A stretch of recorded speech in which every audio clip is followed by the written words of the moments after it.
Mein Name ist Janine Schmutz. Ich komme ursprünglich aus der Zentralschweiz und habe dann hier in Basel studiert, Kunstgeschichte und Geschichte, und arbeite jetzt seit rund 17 Jahren in der Fondation Bayerler in der Kunstvermittlung.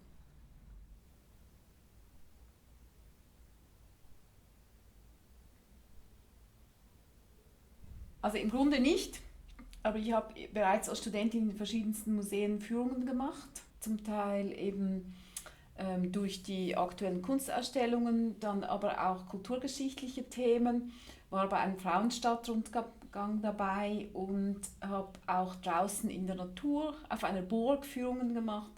Also ich war schon eigentlich als Vermittlerin tätig, und das war sicher auch ein Grund, wieso ich am Ende jetzt in der Kunstvermittlung gelandet bin.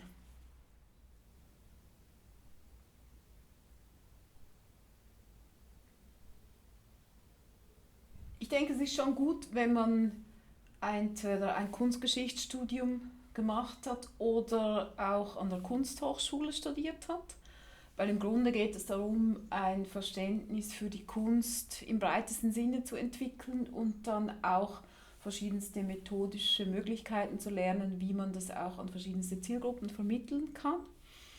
Ähm, aber im Grunde kann man sich das auch autodidaktisch bis zu einem gewissen Grad beibringen.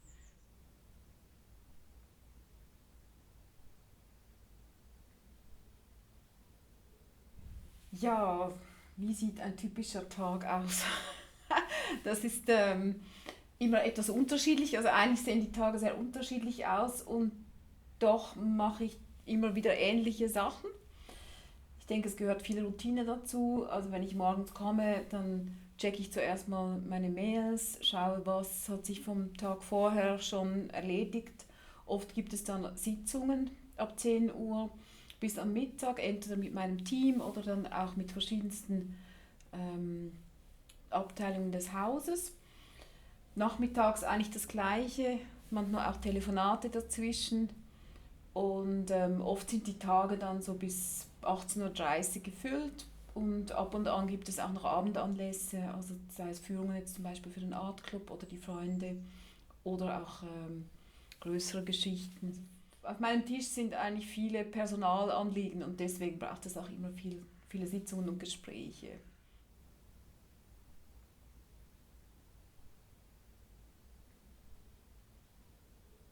Also meine Hauptaufgabe ist es, die Fäden der Kunstvermittlungsabteilung zusammenzuhalten. Wir sind 7 festangestellte Vermittlerinnen am Haus und dann nochmal 23 Freie.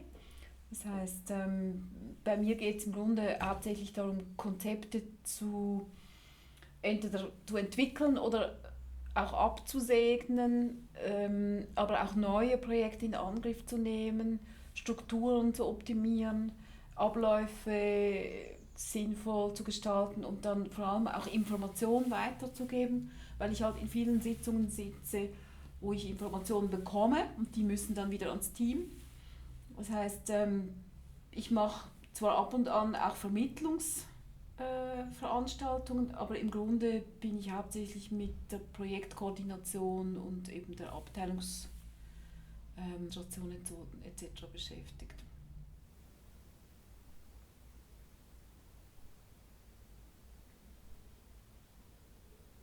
Kunstvermittlung braucht es unbedingt, weil das Ganze ist ja Vermittlung, also das ganze Haus ist Vermittlung, die Werke sind Vermittlung, auch die Ausstellungen. Und dann braucht es aber nochmal eine sorgfältige Vermittlung an die verschiedensten Zielgruppen, weil es ist nicht einfach so, dass die Menschen ins Museum kommen und es automatisch verstehen, sondern es braucht im Idealfall noch jemand, der sie an der Hand nimmt und dann eben auch, ja, bestimmte Tricks anwendet, um ihnen die Augen zu öffnen für spannende Sachverhalte. Und es ist einfach auch nicht das Gleiche, ob jetzt Kinder kommen oder Jugendliche oder Erwachsene. Da braucht es einfach andere Zugänge, und ich glaube, das ist das, was die Vermittlung sehr wichtig macht.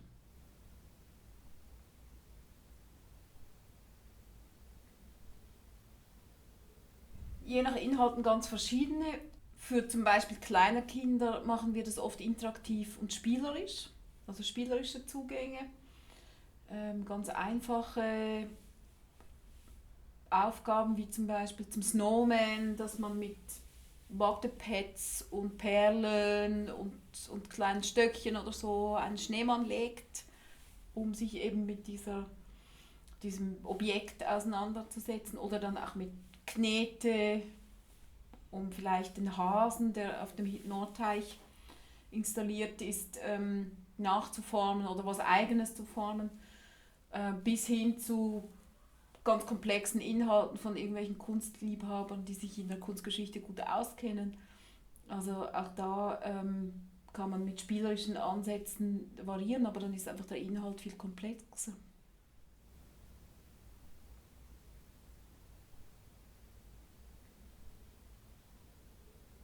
Ja, also das Allertollste ist, wenn die Besuchenden eigentlich begeistert sind.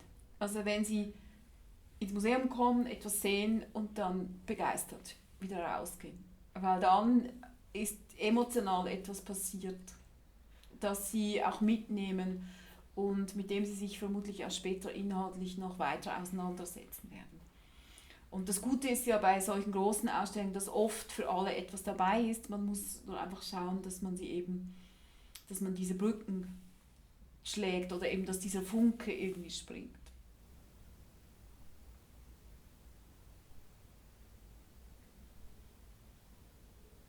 Mein Wissen aus dem Studium und meine Erfahrung als Kuratorin helfen mir, einfach auch die beiden Seiten einer Medaille zu sehen. Die Ausstellungskonzeption und das Vermitteln, obwohl das ja im Grunde das Gleiche ist und zusammengehört. Aber es gibt ein besseres Verständnis, wenn man selber kuratiert hat, eben was es da alles zu berücksichtigen gibt und auch das Verständnis, wenn mal etwas nicht geht. Und im gleichen Zuge würde ich mir natürlich wünschen, dass die Vermittlung eigentlich von Anfang an mitgedacht ist und auch mit implementiert ist in einer Ausstellung. Dass man sich Kernbotschaften überlegt, dass man interaktive Stationen einplant und dass man im Idealfall auch verschiedenste Zielgruppen vor Augen hat. Dass man das nicht immer alles umsetzen kann, das kann ich nachvollziehen. Aber ich finde, es wird an verschiedensten Häusern auch schon jetzt probiert, eben nicht nur immer Ausstellungen für Erwachsene zu kuratieren, sondern eben die Kinder oder Senioren oder auch Menschen mit besonderen Bedürfnissen von Anfang an auch mitzudenken.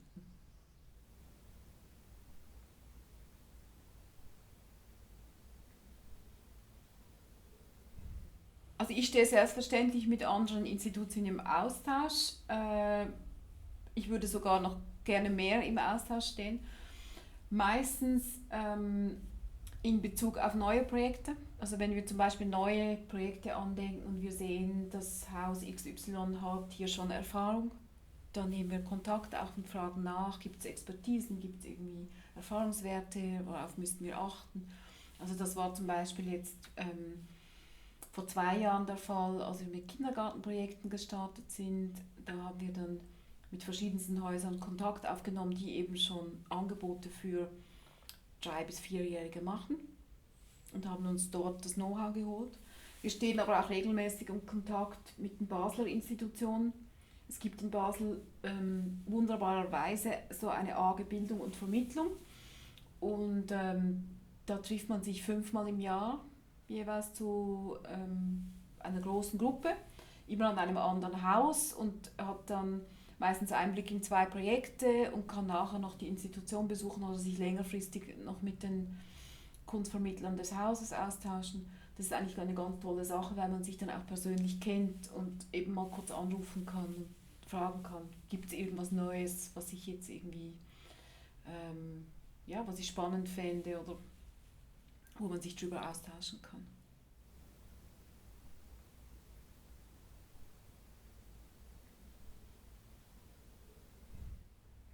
Also wir haben uns letztes Jahr während dem Lockdown eigentlich relativ schnell auf das digitale Angebot fokussiert, haben eine extra Webpage-Seite entwickelt, Byler Create, mit verschiedenen digitalen Anleitungen drauf, haben dann auch einige Videos noch in Angriff genommen zur Hopper-Ausstellung und Dazu haben wir dann auch das Parkprogramm für den Sommer ausgebaut. Es gab zwar bisher immer Angebot draußen im Park, aber wir haben wirklich vermehrt dann auch überlegt, was können wir jetzt draußen anbieten. Und ich meine, jetzt gerade in der Fondation Weiler bietet sich das einfach an, auch sich im Museum etwas anzuschauen und dann nachher rauszugehen in den Garten und da was zu machen. Und das hat sich jetzt sehr schnell dann auch bewährt und wir führen das jetzt so in etwas kleinerer Version auch für dieses Jahr weiter und versuchen halt immer mitzudenken, eben wie könnte man es vielleicht noch digital aufbereiten, dann wieder auf der Bayer Create Seite oder könnte man zu den einzelnen Anlässen auch noch was im Garten machen. Jetzt gerade wenn es schönes Wetter ist, ist es wirklich sehr herrlich dann auch draußen im Park und das ist jetzt unser Bonus hier, dass wir das hier so gut schön machen können. Ja, wir hatten eigentlich insgesamt sehr freie Hand, denke ich.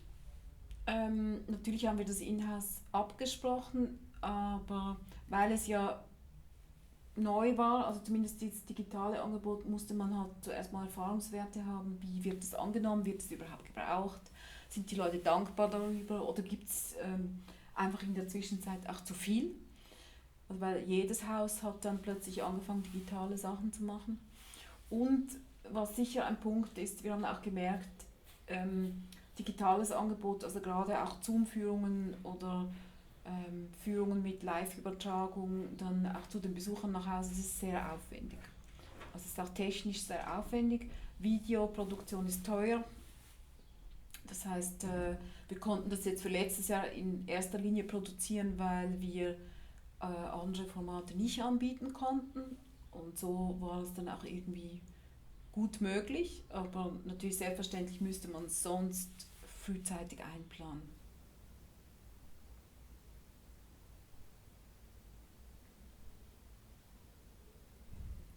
Das ist eine gute Frage. Ähm, Das kann ich nicht 100% beantworten, aber ich denke, dass die Vermittlung ist schon sehr frauendominiert. Das hat Vor- und Nachteile, aber eigentlich fühle ich mich hier ganz wohl. Und was ich dann als Mann gemacht habe, das weiß ich nicht.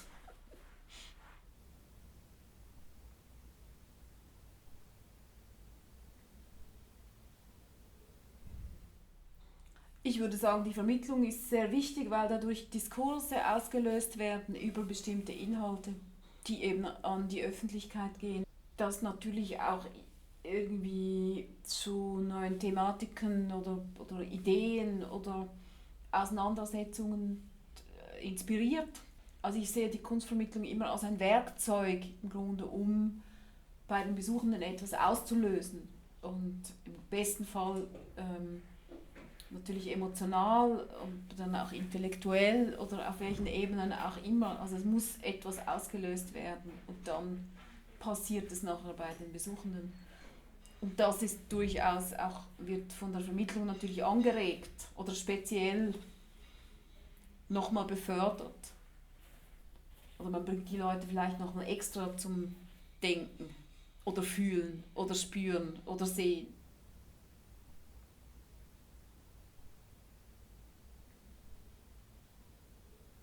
Ja, Doppelbelastung heißt für mich eigentlich, dass ich nach 10 Stunden Arbeiten dann zu Hause noch mit den Kindern spiele, Nachtessen vorbereite, je nachdem, und dann natürlich auch noch gute Nachtgeschichte lese und mit ihnen ins Bett gehe und mein Tag dann eben nicht nach 10 Stunden fertig ist, sondern halt erst nach 14, weil er ja dann auch am Morgen schon früher anfängt.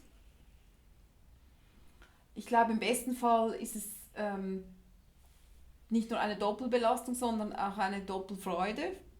Also wenn man eben auch Synergien merkt, die man aus der Familie als Erfahrung wieder in die Arbeit mitnehmen kann und umgekehrt. Also mir hilft eigentlich die Erfahrung hier sehr, dann auch bestimmte Lösungen für die Familie zu finden und umgekehrt. Dass ich einfach auch ein bisschen besseres Verständnis habe, was heißt es eigentlich, wenn Familien mit Kindern hier ankommen. Weil dann weiß ich ja schon, was sie zu Hause alles erledigen mussten, bis sie überhaupt auf dem Weg ins Museum sind. Und ich glaube, da habe ich an Lebenserfahrung sehr viel mitgenommen genommen, auch wenn es sicher Tage gibt, wo ich dann denke, es ist jetzt einfach zu viel.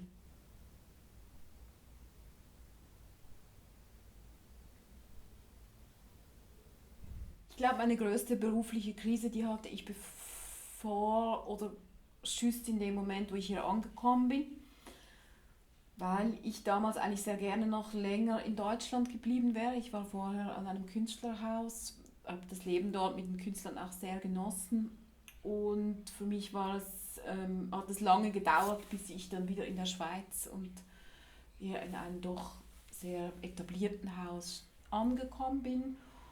Und so die Lösung dafür war dann einfach, dass ich sehr viel gereist bin. Also ich war eine Zeit lang sehr viel in Deutschland auch unterwegs, später dann auch in Mittelamerika und noch später dann in Indien. Also ich bin dann immer viel gereist, weil ich dieses was soll ich sagen, Zurückkommen in die Schweiz eigentlich zumindest für 1,5 Jahre war ja wie so ein, ich komme wieder zurück, da wie ich eigentlich losgestartet bin. Und das war so für mich ein schwieriger Moment.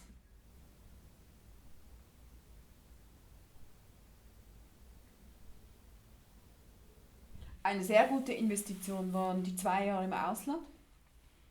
Also ich war ja zuerst nach dem Studium in Paris, habe ein halbes Jahr dort an der Sorbonne noch französische Kultur studiert und auch Sprachkurse gemacht. Das war sehr gut, auch für mich so als Erfahrung, irgendwo anders zu sein. Und dann war ich 1,5 Jahre in diesem Künstlerhaus in Bad Ems und das war auch super, weil ich dort einfach, es war ein anderes Land, es waren andere Künstler, mit denen ich zu tun hatte, es war eine andere Umgebung, es war auch international besetzt, also wir hatten auch Künstler aus Argentinien und Türkei und Frankreich und Dänemark und so. Das war wirklich eigentlich, das würde ich jedem empfehlen, wegzugehen, für eine längere Zeit, also wirklich dort zu leben, sich versuchen akklimatisieren und dann das zu tun, was es dort eben zu tun gibt.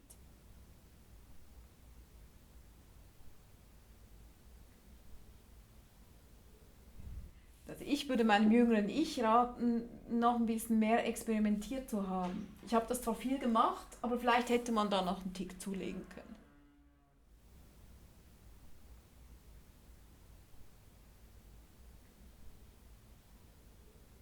Ja klar, ich kann gerne noch ein paar Tipps verteilen.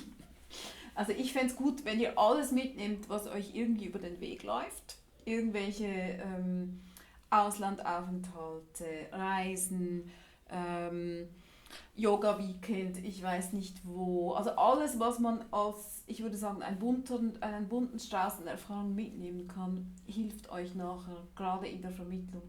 Weil es eben diese emotionalen Erfahrungen sind, die ihr dann auch in der Vermittlung einbringen könnt.